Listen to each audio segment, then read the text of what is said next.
La CAN 2024 en Côte d'Ivoire, c'est 24 équipes réunies en 6 poules de 4.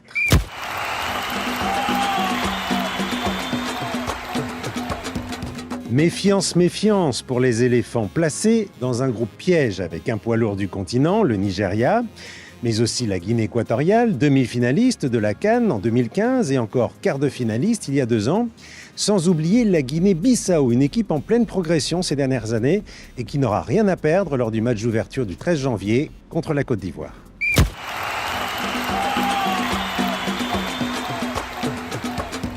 Attention, danger pour les Lions.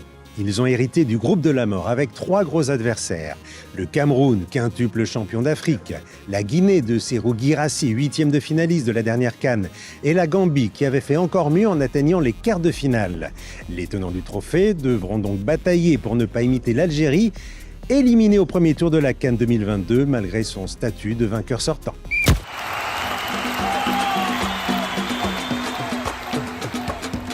Assurément pour le Maroc, placé dans un groupe très abordable avec les léopards congolais qualifiés sur le fil pour cette phase finale, la Zambie de retour à la CAN après 9 ans d'absence et le petit pousset tanzanien, sans doute une formalité donc pour les Lions de l'Atlas.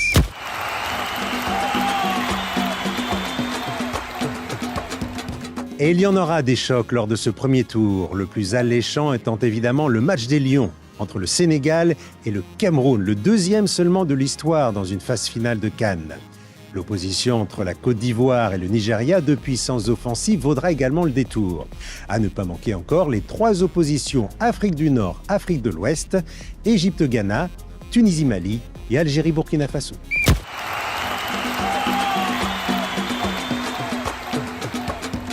Et pourquoi pas la RDC ?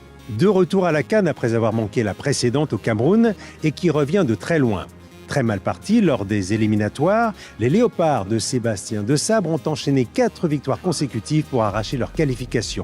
Ils arrivent donc en Côte d'Ivoire lancés et en pleine confiance et ont en outre hérité d'un groupe très ouvert avec outre le Maroc, la Zambie et la Tanzanie.